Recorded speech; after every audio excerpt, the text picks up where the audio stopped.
This is a reading from The Way of Divine Love by Sister Josefa Menendez. Chapter 3, Taught by the Heart of Jesus. First Steps, 9th till the 28th of October, 1920. Your misery attracts me. Our Lord to Josefa, the 15th of October, 1920. Humanly speaking, one might expect that so luminously mapped out a path would have offered Josefa neither obstacles nor shadows. This would be to forget God's ways with souls he has specially chosen. He draws them, and then hides himself. He attracts, then baffles them. He fills them with gifts, and next leaves them to their native poverty.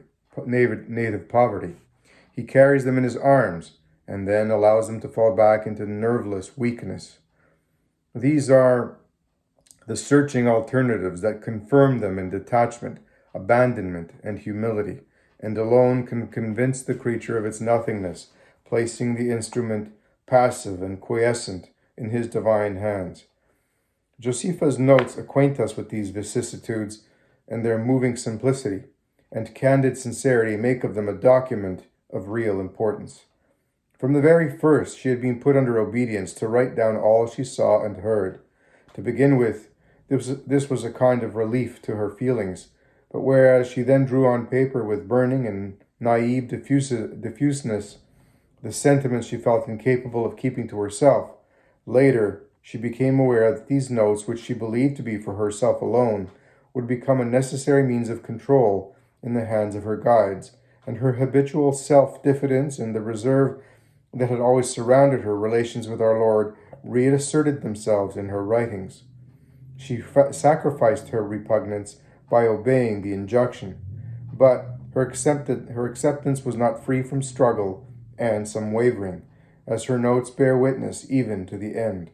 Her style changes from now on and becomes very sober. Facts alone are briefly mentioned. We rarely meet with the outpourings of the earlier days, but what is very characteristic is that she never fails to recount her own weaknesses and vacillations, nor her occasional resistance in the face of some particularly crucifying event. No doubt, our Lord meant us to learn from these honest acknowledgments how great is his compassion and how untiring his mercy. Before recording the contents of Josefa's notebooks, it may be well to answer the perfectly legitimate question as to how, in general, they were written. From the very beginning of her supernatural intercourse, Josefa had been told to ask permission before entering into communication with her celestial visitors, and to give an account of what had passed immediately afterwards. She submitted to this control, which cost her nature very much. This gave her superiors the possibility of writing down these divine appearances at once, noting the place and time of these messages, in the very words which she used to repeat, as if still under the ascendancy of an invisible presence. In this manner, our Lord's words were accurately recorded, words of which he had said that none of them were to be lost. Footnote. Let us here note once and for all that Josefa never had to translate into human language visions, locutions, or interior promptings. It seemed to her that our Lord was manifesting his thought and wishes in the direct form of human words, which she believed that she perceived in a sensible way, and which she had only to transcribe in the very same terms. It may be added that, fully occupied as her days were by household work, obliged to ask leave before each meeting and give a full account of it immediately after, Josefa never had time to invent, prepare, or make up her narrative. These conditions necessarily excluded any premeditation on her part, and so stamped all she recorded with a further mark of veracity. However, the Church alone has power and authority to pronounce with greater certainty on this matter. During her days of laborious work, which left her little leisure, Josefa was glad to hand over her papers to the secure keeping of her superiors. When in the evening her labors were at an end, or during the freer hours of Sunday, she knew that the transcription of her notes was expected of her as part of her obedience. Leaving her needle, her sewing machine, or her broom, as the case might be, she went to her cell to complete this task, which always cost her a great deal. There, oftenest, kneeling before a small table, she recopied in her rapid, if unskilled writing, the notes that had been left in the care of her mothers.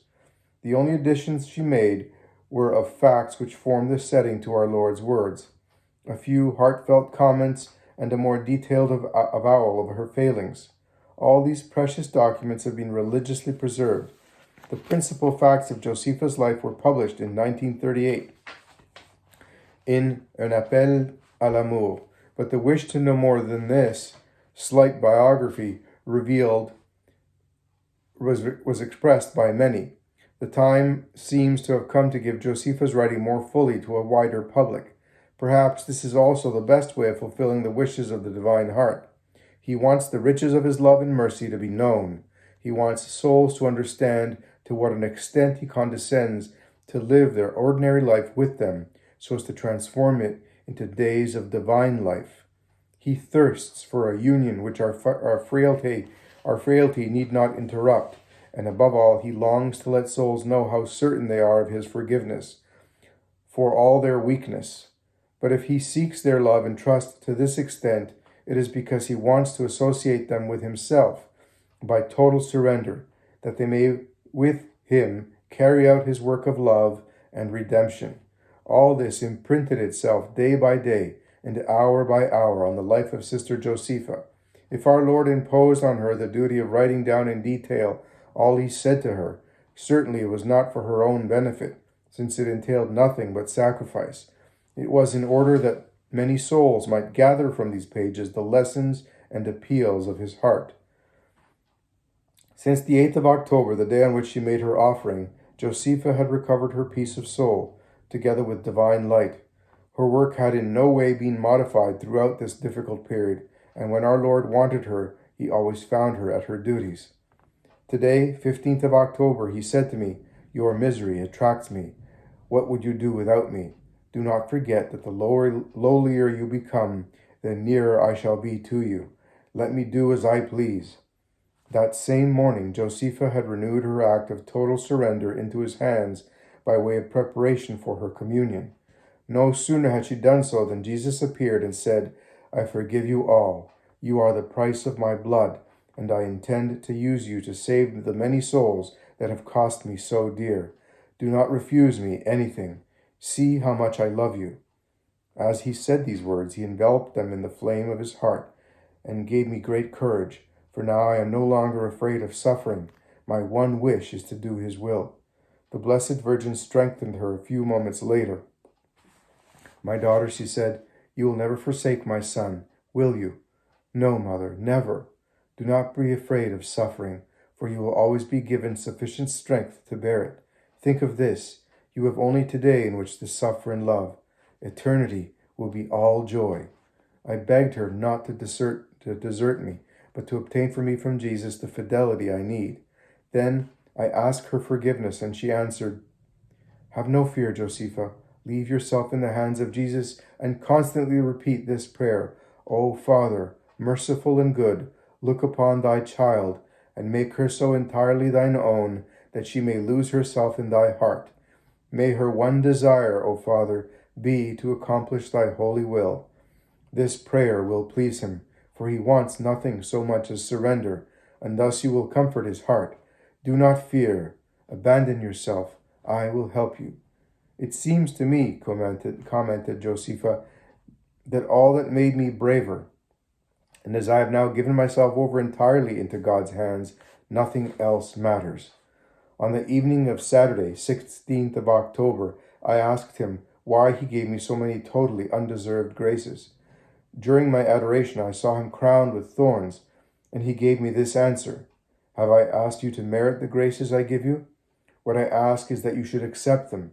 I will show you the school in which this lesson can be learned." This school was about to open for Josefa. The very next day, 17th of October, wrote Josefa, "I saw him just as he was yesterday, his heart all aflame, and the wound even wider. I adored him with deep respect and asked him to kindle a fire of love in my heart. He said, 'This is the school where you will acquire the knowledge of complete renunciation, and thus I shall be able to do with you what I will.'"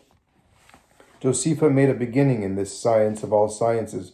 She had yet to learn how to make a complete surrender of herself to her master, which would leave him free to use her as he wished. 2 days of great loneliness of soul went by. She asked herself whether she had perhaps displeased him. She appealed to him. He came. I love to hear you calling me. I thirst so for love. As he said these words, I understood that I had not so much as begun to love him. I asked him to teach me how to love him.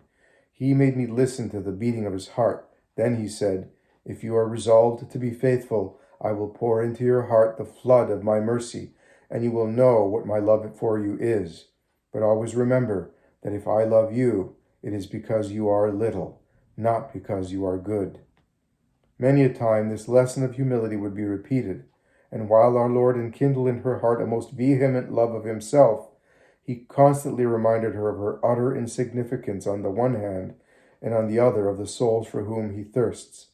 Today, at my prayer, she wrote, on Thursday the 21st of October, I asked him that souls may love him, and I said, if it is love that thou askest, Lord, attract many souls to this society, for there they will learn to love thy heart. During my thanksgiving, first I saw his heart surrounded with thorns and with flames, which I take to be love. Then I saw him extending his arms. Footnote. This divine gesture of outstretched arms has already been noted by Josefa and was to be repeated many times. It would seem to be significant to our Lord's appeal to the whole world through his messenger. That is why this attitude of the Montmartre statue, with heart inflamed and arms open wide, has been selected as the most suitable in representing and illustrating the message of the heart of Jesus. Then I saw him extending his arms. He said, yes, Josefa, all I ask of souls is their love, but they give me only ingratitude. I should like to fill their souls with grace, but they pierce my heart through and through. I call them, and they turn away from me. If you accept, I will give you charge of souls, and by your sacrifices and love, you will win them for me. As he said these words, he again drew me close to his heart. I heard its mysterious beating. The sound filled me with a kind of agony. Then he went on to say, you know very well that I want you to be the victim of my love, but I will never leave you without help. Surrender yourself entirely to me. On Saturday, the 23rd of October, in a way peculiarly his own, he told her that her whole life was to be a dwelling in love, as in its appropriate atmosphere. Josefa was working in the linen room when suddenly he stood before her. There happened to be a great press of work at the moment, and she asked him to allow her to remain at her task, at the same time begging him to forgive her for the liberty she was taking. For I would not willingly pain thee, my Jesus, but he at once vanished. I was rather sorry for having said that to him, and to comfort him I kept on telling him how I loved him. That evening she was on her way to the third story, too close to close some windows, and as she walked along she constantly murmured her love for him, the thought of whom never left her. Suddenly, as I reached the top story corridor, she wrote, I saw him coming to meet me from the other end. Jesus was surrounded with a light so radiant and so lovely that it lit up an otherwise dark passage. He walked rapidly as if eager to meet her. Where do you come from? I've been closing the windows, Lord. And where are you going? I'm going to finish doing so, my Jesus. That is not the way to answer, Josefa. I did not understand what he meant, and he continued, I come from love, and I go to love. Whether you go up or down, you are ever in my heart, for it is an abyss of love. I am with you. As he disappeared, he left me in such joy that it is quite indescribable. This exquisite little incident is remembered at Poitiers, for the dark passage goes by the name the Corridor of Love. But rare were the moments of consolation in Josefa's history at this period. She had to learn by experience what was the true significance of self-surrender and the value of souls. Wednesday, 27th of October, during my evening adoration, she wrote, He came again and said, I want you to save souls. Look at the fire of my heart. It is the craving to save them that will burn up yours. You will gain them by your offerings. Stay still in my heart and fear nothing. The day after, he again appeared to her in the dolorous condition which made her write, Oh, how sorry I felt for him. He looked at me in such a way that I realized that my pain was but a shadow of his. I then saw behind him an interminable file of souls, and looking at me significantly, he said, "All these are waiting for you. You are free in your choice, Josefa, but if you truly love me, you will not be afraid." I again murmured how afraid I was these things might be noticed. What matter if they are? If so, you can give glory to my heart. But I am only a novice, Lord. I know that quite well. But only be faithful, and nothing of this will harm you. Do not fear. Then I offered myself to his service, to be just as he wills. Yes, I shall make of you a victim, for you must resemble me, if you are to be my bride. And can you not see what I am like? I have not seen him again since then.